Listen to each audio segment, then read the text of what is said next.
sekalian Allah muliakan, pagi hari ini kita akan tadabburi Al-Quran surat Al-Ankabut ayat 17, yaitu tentang hubungan antara mencari rezeki dengan ibadah. Hubungan antara mencari rezeki dengan beribadah. Para jemaah, pasti setiap kita butuh rezeki, setiap hari mencari rezeki, ya.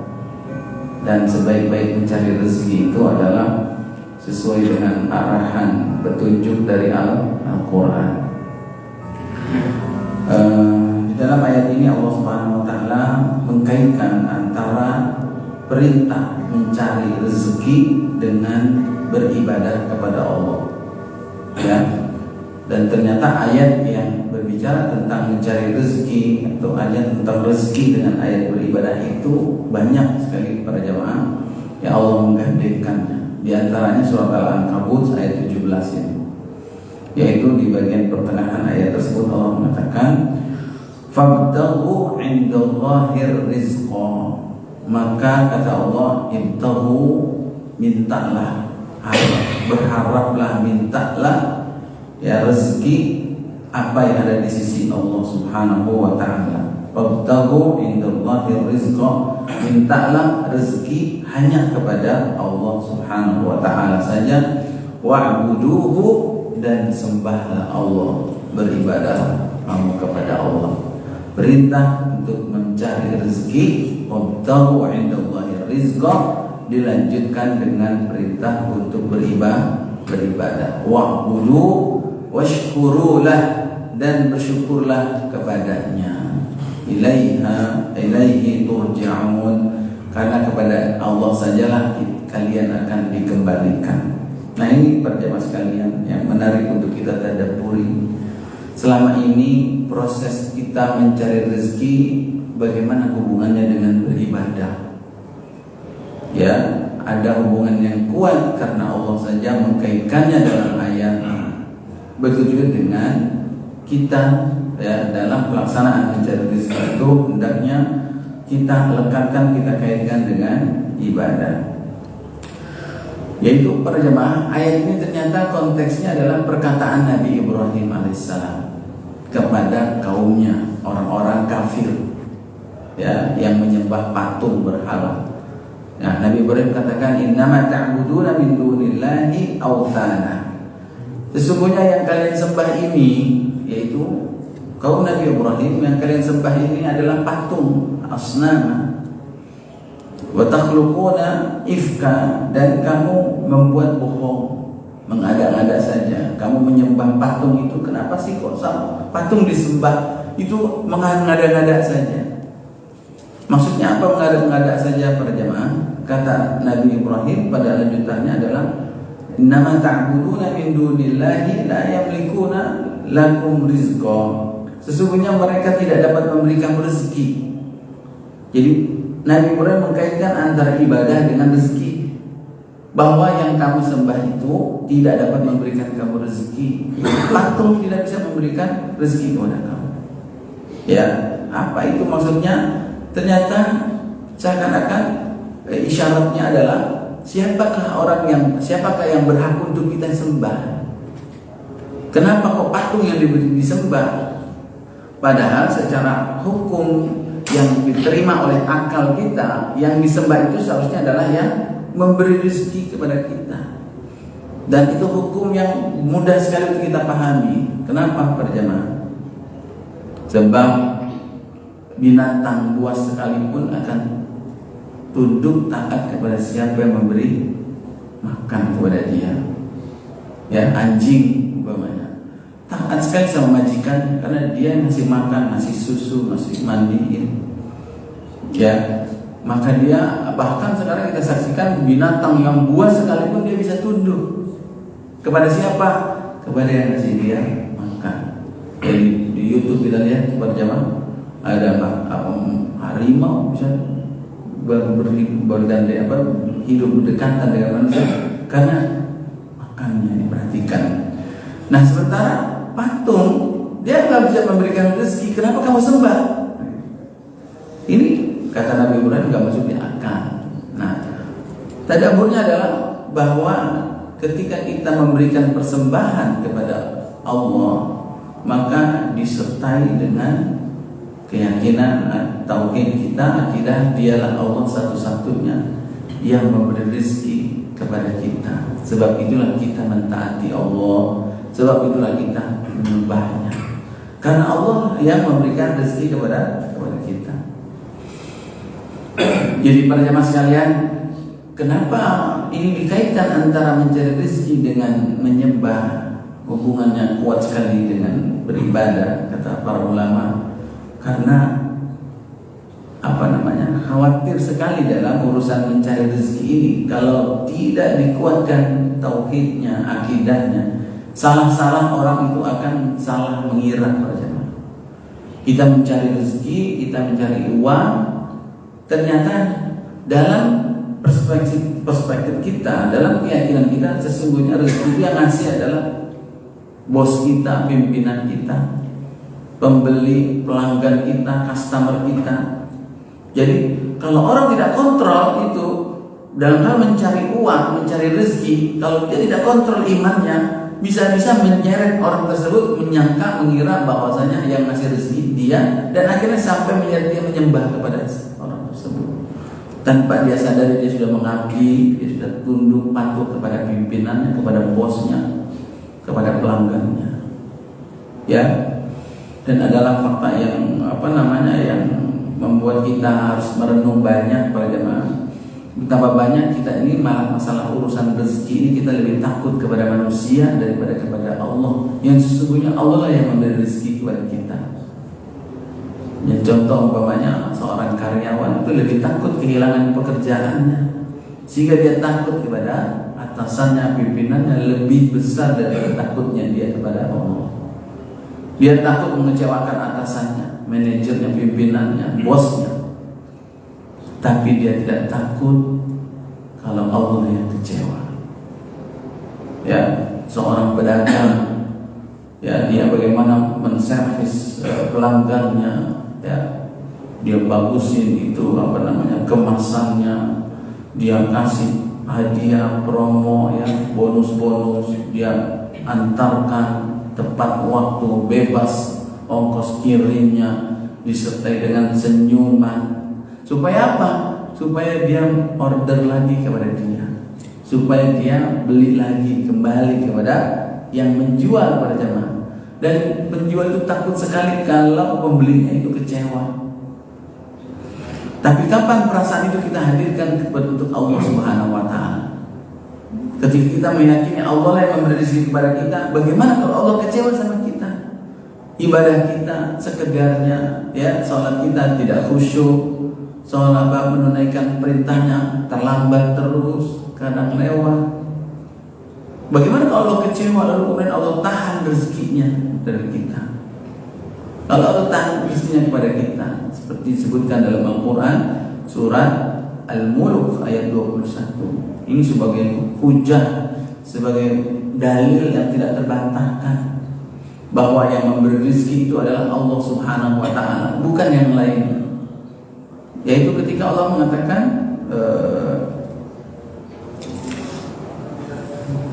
qul ara'aytum in amsaka, ayatnya, apa pendapatmu atau bagaimana kamu jika seandainya qul man yarzuqukum in amsaka rizqa, surat Al-Mulk ayat 21. Siapakah yang dapat memberikan rezeki kepada kamu? In amsaka rizqa, ketika Allah tahan rezeki itu, siapa lagi yang akan bisa memberi rezeki kepada kamu? Ya, yaitu apa contohnya? Umpamanya hujan. Hujan itu Allah sebut sebagai rezeki. Kalau Allah tahan hujan itu tidak turun kepada kita, siapa yang bisa mendatangkan hujan kepada kamu? Begitu dengan rezeki, kita sudah dagang, kita sudah bagusin itu barangnya, kita sudah buka dari pagi hari, kita sudah susun itu, kita rapikan. Ternyata tidak ada yang beli juga, tidak ada yang datang kepada kita, tidak ada yang menawar, tidak ada yang membeli kepada kita. Allah tahan rezekinya. Siapa yang bisa memberikan rezeki kepada kamu? dagang sama-sama Pak, barangnya sama, tapi dia laku, kita enggak. Dia laku, untungnya banyak, kita sekali laku rugi. Padahal udah dimurahin, padahal dia yang sebelah kita sudah dimahalin, laku, kita udah dimurahin, rugi. Siapa yang bisa mengendalikan itu semua? Sebenarnya dialah Allah Subhanahu wa Ta'ala. Kalau Allah sudah tahan, siapa yang bisa memberi rezeki kepada kamu? Itulah sebagai dalil yang terkuat bahwa hanya yang memberi rezeki itu adalah Allah, bukan pembeli, bukan pelanggan, customer, bukan bos kita dan lain sebagainya. Dialah Allah Subhanahu wa Ta'ala. Nah, para jamaah, perintah untuk mencari rezeki dan perintah untuk beribadah kepada Allah memberikan kita pelajaran bahwa urusan rezeki ini bukan urusan masalah banyak atau sedikit, bukan urusan banyak atau sedikit, tapi urusan yang berikutnya adalah bagaimana kita sudah menjalankan tugas kita, perintah dari Allah Subhanahu wa Ta'ala mencari rezeki, yaitu berusaha. Ya, ini yang dikenal dengan apa namanya dalam kaidah al-akhdhu bil asbab, yaitu urusannya perkaranya adalah pada jamaah kita sama-sama dagang, tapi masalahnya bukan saya dapat untung berapa, dia dapat untung berapa, bukan. Saya dapat banyak kan, dia dapat sedikit, saya dapat sedikit, dia dapat banyak, bukan masalah itunya. Tapi masalahnya saya sudah berdagang, saya udah bekerja, begitu. Jadi babnya adalah kalau sudah bekerja, udah tenang. Kalau kita sudah melaksanakan sebabnya, kita ke kantor, kita berdagang, hasilnya tidak perlu membuat kita mengusik kita. Kalau dia dapat banyak kan kita sedikit, dan kalau kemudian kita jadi sedih, bukan. Karena Allah lah yang Ar-Razik, dia yang memberi rezeki kepada kita, dia yang memerintahkan kepada kita untuk mencarinya. Urusan kita adalah mencarinya. Gak usah dikasih banyak, dikasih sedikit, itu urusan Allah Subhanahu wa Ta'ala. Ya, ada orang kerjanya sedikit untuk dapatnya banyak. Ya, ada kan Pak ya? Keluarnya cuma tanda tangan doang. Gajinya gede ya. Tugasnya cuma duduk aja di rumah. Ya, duitnya datang. Yang kontrakannya banyak, ya. Tapi ada yang udah kepanasan, udah kehujanan, keringetan, sampai hitam, ya, kena panas, dapatnya cuma segini doang. Nah, di dalam bab mencari rezeki ini, terima syukuri itu. Yang penting saya sudah mencari. Asal buat makan udah cukup, buat minum udah cukup, hari itu besok kita cari lagi. Buat anak cucu kita, anak udah cukup, hari itu besok kita cari lagi. Nggak usah mikirin, belum buat beli cincin, beli anting, belum buat. Nah, itu urusan tambahan, terus tambahan syahwat saja. Tapi kalau dapat segitu, yang saya sudah bekerja, ya sudah. Jadi para jamaah sekalian, ini yang namanya bab tentang al-akhdhu bil asbab. Urusannya adalah kita sudah menjalankan perintah Allah, hasilnya Allah Subhanahu wa Ta'ala hanya berikan seperti ini. Dan berikutnya bahwasanya Allah mengkaitkan perintah mencari rezeki dengan ibadah ini, mengingatkan kita sendiri tentang nilai rezeki itu. Yang kita dapat bukan masalah sedikit atau banyak, tapi apakah yang kita dapat itu menjadikan kita semakin taat kepada Allah, semakin bersyukur kepada Allah. Itulah nilai rezeki kita. Karena Allah memerintahkan fabtahu indallahi rizqa, carilah rezeki itu dari sisi Allah Subhanahu wa Ta'ala, wa'budu. Maka ketika sudah beribadah mencari rezeki, dapat ya hasilnya, menjadikan kita lanjut dengan beribadah dan bersyukur. Itulah nilai rezeki kita. Kalau kita dapat banyak tapi justru malah menjauhkan dari ibadah dan membuat kita tidak bersyukur kepada Allah, itu sudah tidak sesuai dengan perintah Allah dalam ayat ini. Jadi yang terpenting sedikit atau banyaknya itu membuat kita tambah taat, dan bersyukur kepada Allah Subhanahu wa taala. Jangan sampai beribadahnya sampai seseorang itu mencari rezeki lupa beribadah kepada Allah. Ada orang saking beribadah, saking giat mencari rezeki, mencari uang, lupa ibadah. Ada juga orang yang saking beribadahnya lupa nyari rezeki. Mana yang lebih banyak? Banyakkan orang yang nyari duit lupa ibadah, atau orang ibadah lupa nyari rezeki? Ada sampai datang sahabat Umar ke masjid, di waktu duha lagi, ternyata ada orang lagi sholat duha, lagi sholat. Kamu jam segini orang pada di pasar, kamu di masjid aja lagi beribadah. Bagus kan? Tapi kata Umar, lalu kamu siapa yang nyarikan nafkah kamu? Makan kamu dari mana? Oh, si fulan yang menanggung rezeki saya, dia yang ngasih saya makan. Kata Umar bin Khattab, dia itu lebih beribadah daripada kamu. Wa a'badu mink. Atau kama qala. Dia tuh kalau dari segi ibadah lebih beribadah dia daripada kamu. Ternyata Umar bin Khattab radhiyallahu melihat bekerja itu adalah sebuah ibadah. Bagaimana mungkin bekerja yang nilainya beribadah melupakan kamu dari ibadah yang lainnya? Gak mungkin kan kalau beribadah, bekerja itu sebagai beribadah, kamu lupa sholat, kamu lupa ibadah, baca Quran, zikir, ibadah itu sendiri adalah mencari rezeki sendiri itu adalah ibadah. Maka bagaimana mungkin sampai melupakan kita dari ibadah yang lainnya? Dan yang berikutnya para jemaah sekalian berbahagia, bahwa Allah menyebutkan dalam ayat ini bahwa Dialah kita disuruh perintah untuk mencari rezeki hanya kepada Allah saja. Ini barangkali para jamaah susah dipahami bagi orang yang tidak mengerti bagaimana maksudnya itu Ustaz, mencari rezeki hanya kepada Allah saja. Loh, kan Allah nggak kelihatan, Allah gaib. Jadi gimana mau kerja sama Allah? Gimana Allah mau ngasih gajinya sama saya? Kalau nyari rezeki kepada orang, kita bisa pahami. Ini maksudnya adalah para jemaah, maksudnya bahwa kita silahkan bekerja apapun bentuknya. Ada yang jualan, dagang, ada yang di kantor, ada yang ngasih jasa dan lain sebagainya. Apapun pekerjaannya, hati kita terpautnya kepada Allah Subhanahu wa taala. Berharap rezekinya itu intahu, itu namanya berharap, mencari memintanya itu kepada Allah. Maka pekerjaannya boleh jadi berbeda-beda, tapi hati kita sama, bergantung rezekinya kepada Allah. Jadi kenapa harus dikaitkan kepada Allah? Karena Dialah Allah Subhanahu wa taala yang memberi rezeki sesungguhnya kepada kita. Dan dalam konteks ini para jemaah, Allah sebagai pemberi rezeki, Allah lah yang memberi rezeki. Kenapa kita diperintahkan hanya minta, berharap hanya kepada Allah saja, bukan kepada yang lainnya? Karena Dialah yang memberi rezeki sesungguhnya. Kita pahami bahwa itu konteksnya adalah Dialah Allah yang memiliki rezeki. Pemilik sesungguhnya Allah.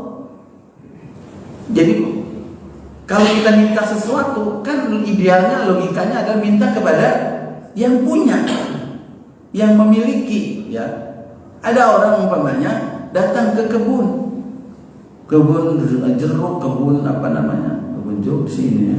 Kebun mangga di sini. Kebun nanas di sono ada. Begitu masuk ke kebun, kita mau minta mangganya, kita ada tukang nyapu di situ. Apa kita minta sama dia? Minta sama yang punya. Dan datang ke warung, ada pelayan, ada yang punya. Kita mintanya sama yang punya. Meskipun saat itu adalah yang melayani dia. Dan sampai kita lupa mintanya, berharapnya kepada yang melayani, padahal yang memiliki adalah. Nah, begitu juga dengan rezeki, Allah lah yang memiliki sesungguhnya, bukan bos kita, bukan pelanggan, bukan siapa-siapa. Maka yang pantas dan patut untuk kita berharap, minta kepada pemiliknya. Ya, nah, kemudian apa dalam konteks berikutnya, bahwa Allah sebagai kita diperintahkan meminta rezeki kepada Allah Subhanahu wa taala saja, karena Dialah yang menentukan. Al-Muqaddir, Dialah yang menetapkan takarannya. Jadi kita bekerja sungguh-sungguh apapun, sehebat apapun, kalau Allah belum tetapkan, kalau Allah belum tentukan, nggak dapat ya nggak dapat. Maka mintanya kepada siapa?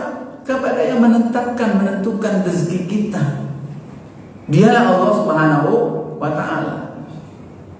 Dia sebagai perbandingan sebagai logikanya adalah ini pertama. Ada sebuah perusahaan, dia itu dapat beberapa proposal umpamanya. Ada 10 proposal. Dipelajari proposal tersebut, minta bantuan ternyata pada jemaah sekalian yang menetapkan itu adalah pemilik perusahaan itu. Yang meng-ACC, ini kasih, ini enggak dikasih. Ini kasih banyakan, ini kasih dikitan. Itu dia yang menentukan. Adapun petugas yang cuma memberikan saja. Yang menetapkan kita ini dapat rezeki berapa? Banyak, sedikit, atau enggak sama sekali? Itu yang menetapkan adalah Allah Subhanahu wa Ta'ala. Maka sebenarnya kita mintanya kepada Allah yang menetapkan. Maka jangan heran berjamaah kalau ada orang yang bekerja sama-sama bekerja, tapi yang satu dapat, yang satu enggak. Siapa yang menetapkan? Dia dapat, dia enggak. Bukan usaha kita, sama-sama berusaha. Tapi yang menetapkan adalah Allah Subhanahu wa Ta'ala.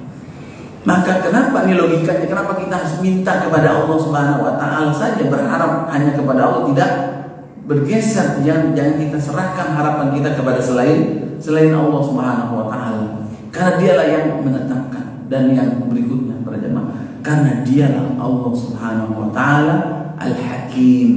Dialah yang maha bijaksana. Dialah yang memiliki rezeki, dialah yang menetapkan, dialah yang menentukan, dan dia maha mengetahui dan maha bijaksana. Maksudnya apa para jemaah? Dialah Allah yang tidak akan memberikan kepada kita kecuali yang bermanfaat, kecuali yang kita butuhkan, yang bermanfaat buat kita. Dan kalau kita mintanya kepada Allah, Allah akan kasih kepada kita rezeki yang manfaatnya bukan cuma di dunia, tapi juga di akhirat. Yang manfaatnya bukan cuma sekarang, tapi buat berikutnya. Ini buat renungan buat kita juga kadang-kadang, seperti kisah yang disebutkan oleh Allah dalam Al-Quran tentang Qarun. Ya, Qarun pernah keluar menemui kaumnya, pakai semua aksesoris perhiasan dia. Langsung orang-orang miskin kaumnya itu mengatakan nih, duhai, coba kita punya harta seperti Qarun itu ya, luar biasa, hartanya banyak banget. Coba kita dikasih juga sama seperti dia. Terus kemudian dia menegur, bahwasanya pahala dari Allah itu lebih baik daripada apa yang kamu inginkan pada Qarun. Maksudnya apa para jemaah? Orang berharap mendapatkan rezeki, tapi Allah kasih Qarun itu ternyata dikasih banyak, tapi ujung-ujungnya akan ditenggelamkan di dalam bumi, dimakan oleh bumi itu semua hartanya. Nah, kalau memang kita tahu bahwa banyaknya rezeki, banyaknya uang yang kita dapatkan akan mencelakakan kita di dunia, tentu dia tidak akan mau. Andai kata Qarun tahu bahwa akhir perjalanan itu adalah akan diambleskan di dalam bumi, maka banyaknya itu tidak berarti buat dia sebenarnya. Kita akan lebih memilih sekedarnya tapi menyelamatkan kita di dunia dan di akhirat. Nah, dialah yang menetapkan buat kita. Kenapa saya nih dapatnya cuma sedikit? Karena itu yang bermanfaat buat kita. Karena kalau dikasih banyak boleh jadi kita lupa, tidak bersyukur, kita tidak bisa mempertanggungjawabkannya. Akhirnya dikasih sesuai dengan kadarnya saja. Dan kenapa dikasih sekedarnya itu? Dialah Allah yang maha bijaksana. Maka para jemaah sekalian, ini konsepnya, minta kepada Allah saja agar kita menyerahkan mana yang baik buat kita. Dikasih banyak, alhamdulillah, yang penting berkah. Dikasih sedikit, alhamdulillah, yang penting barokah. Nah, itu makna kenapa Allah SWT memerintahkan kepada kita minta rezeki kepada Allah saja. Dan yang terakhir para jemaah, rezeki itu ternyata dapat dibagi menjadi dua. Secara umum dapat menjadi dua macam. Ada yang rezeki itu bersifat material, sifatnya badania, yaitu yang dinikmati oleh tubuh kita. Kita kerja dapat beli beras sekilo, ya, seliter buat makan. Itu buat kebutuhan badan. Itu rezeki bukan? Rezeki.